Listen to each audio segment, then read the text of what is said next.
So we're going to move to some centers. And with the center position, I'm not even sure where I am with the Raptors and centers because they got Precious Achiuwa, and I think they have a lot of faith in him. But do they? I mean, you hear the rumors, Rudy Gobert, DeAndre Ayton, all these things are coming up. Are they coming from the Raptors? Are they coming from people who think that the Raptors need players like that? I don't even know if they do. Defensively, both those guys that I mentioned, Gobert, Ayton, they're great, but they're also going to be a premium. And so maybe you can find players that are going to be able to do it a lot cheaper than those players, especially, in the draft. That's the great way to do it. Like, you have so many players who are going to be very expensive in the coming years. So if you can get a center at a cheap price who's got some really high upside, it's not a bad idea. But looking at the players that they've worked out, there haven't been that many centers, but there have been a lot of 6'8" wings. And there's been a lot of, and if they're not them, then it's going to be like a Dalen Terry, or someone, some other players that probably play 1 to 3, maybe not 1 to 4, but they can do 1 to 3.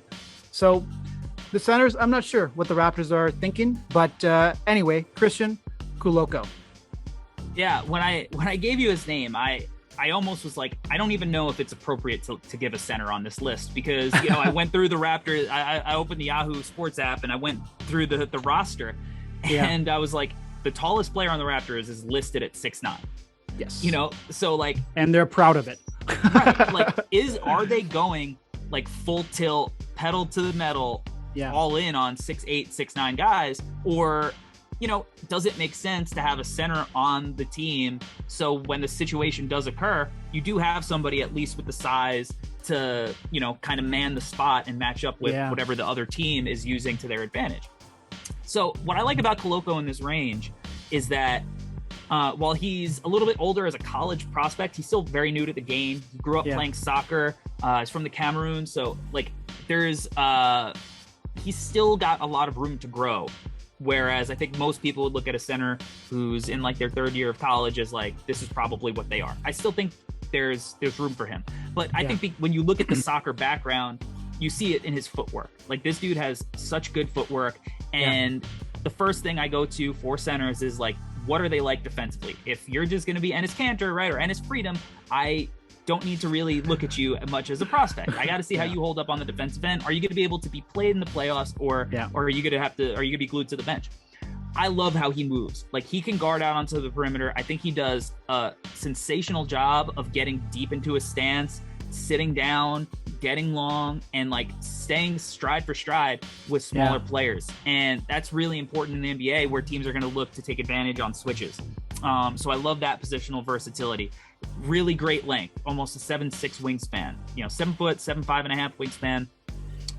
Great shot blocker, good timing, like all the things that you want out of that. I think that offensively, like, little raw still, but I see potential in the jumper. He killed it in the combine on the 3-point shooting drill, which doesn't mean, it doesn't mean a lot because he was not a 3-point shooter in college. So I'm not going to project him as one in the NBA. It's a lot easier to shoot when no one's guarding you than it is on a basketball court with people that are, closing out on you. But down the line, I think his form, even in the mid-range, which he was fine going to in college, it looks smooth enough that like a team I could see 3 years from now, maybe he knocks down a couple of games, or he puts up a couple of games just to stretch the defense. He's going to be, but even without that, if he doesn't develop that, he's going to be a guy who you can run a pick and roll with and throw the ball up and lob it up, and he's going to dunk it. And that's, that rim gravity, I think, is also an important thing, especially as the Raptors start adding more shooting around the floor. So those are the things that really intrigue me about Christian Koloko, just his background, the fact that he still has room to grow as a player because of how late he picked the game up, and the physical attributes are really impressive. Yeah, no concerns defensively. He's already one of the best rim protectors, like you said, and the footwork is something else that stood out to me just looking at some of the highlights, is that you can see the potential as a player who can guard at the level against a lot of different body types, player types, point guards, forwards, whatever the case is. It's kind of like any center that they bring in, they got to be able to either shoot the three, which I think may actually be like a necessity, like they have to be able to at some point, or they got to be a rim runner, and they got to be a true lob threat. And Yeah, could he be that guy? I mean, for sure. Maybe does he have to drop maybe a few pounds so he's a bit more mobile? I don't so is able to get to the rim. Like that could be another thing that may have to happen. I'm not sure, but he's definitely got the potential. And if the Raptors do decide to go the center route, he's a name that would definitely be up there. I wonder if the offensive side of the game could be a little bit too far behind at this moment. That's all. And that's a completely fair perspective, because I think that he is raw. Like, he's not a guy who's going to, make plays. Like, he's not Bam Adebayo where you're running like DHOs and he's hitting guys. You're not doing that with him.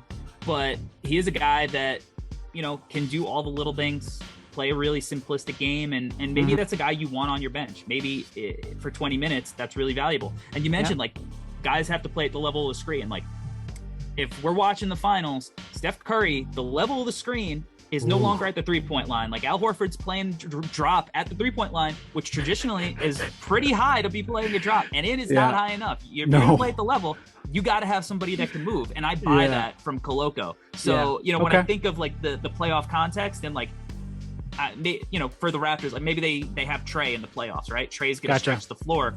I think he could actually step out to the level and still recover and play the cat and mouse game, and get back to his man. Yeah, Al Horford's going through the hell of a time right now dealing with Steph Curry. He's too old for this shit, I tell you. That's what he's thinking to himself.